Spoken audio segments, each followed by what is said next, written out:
prestige, contract production, and possibility for overexpansion. For the strategic group, brewing giants and industry leaders, strengths are higher quality, prestige, and domestically owned. Weaknesses are far less resources, contract production, and less products. Some financial numbers for 2009. Sales were 1,689 barrels. Cost of goods sold was $149,564,000. Operating profit was $41,384,000. Current assets are $101,989,000, and return on assets are 9.4%. Okay, now we're going to talk about some of Boston Beer Company's competition. We'll start out with Anheuser-Busch InBev. They're headquartered in Belgium. They have over 300 brands of beer. They're a large investment in anti-abuse programs. Two of the best-selling beers that they have are Budweiser and Bud Light. Some of their strengths are a strong brand portfolio, and also they're globally diversified. Weaknesses, they have weak performance in Western Europe, and this really leads to a loss in market share. Now we're going to talk about Heineken. Some of their characteristics. They're headquartered in Amsterdam. They focus on premium beer. They own 125 breweries distributed in over 70 countries. Strengths, they have a large network, also a strong brand portfolio.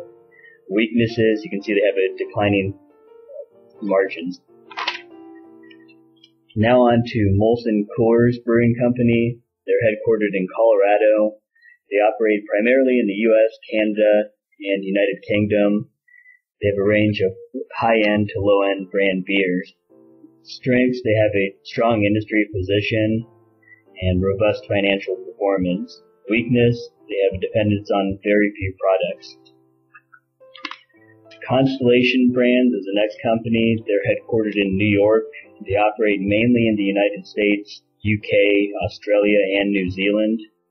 They focus on wine and high-end beverages, also spirits. Some of their strengths are a strong manufacturing capabilities, strong product development skills. Weaknesses are customer concentration. Now for the market analysis, we have a slide showing the revenues in the U.S. alone from 2005 to 2009. Some of the emerging sub-markets are preference for domestic beer, preference for craft beer, and caffeine beer. For market growth, we have changing in the level of alcoholic consumption, also number of people drinking beer at the legal age. Factors affecting the sales level, the price of substitutes, advertisement, and consumption per capita. For the market profitability analysis, barriers to entry would be high capital requirements, brand loyalty, also control over the distribution channel. Threats of substitutes are imported beer, wine, alcoholic beverage, mineral water, and soft drinks. To talk a little bit about the cost structure, the major part of the cost for beer is the raw material needed to produce it. Distribution systems, wholesalers, they sell most part of the beer production, about 50%. Bars and restaurants sell to 25% of beer production. Supermarkets make up 5%. 5% is also exported, and the other 20% is distributed by other channels. For market trends, there's a preference towards premium beer. There's really been a growth in popularity towards that. Also a preference of domestic beer over international.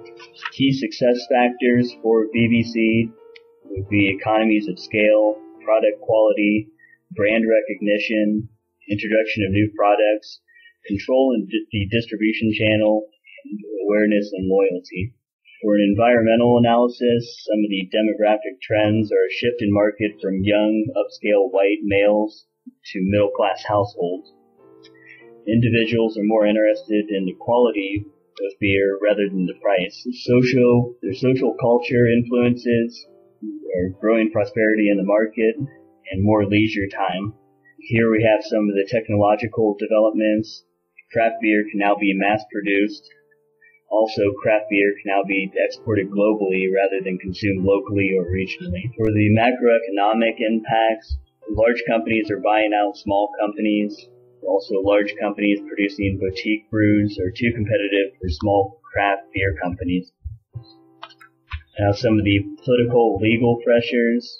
Governments are creating strong awareness of alcoholic beverage abuse problems and therefore increasing taxes and toughening the laws regarding sales and distribution of such beverages.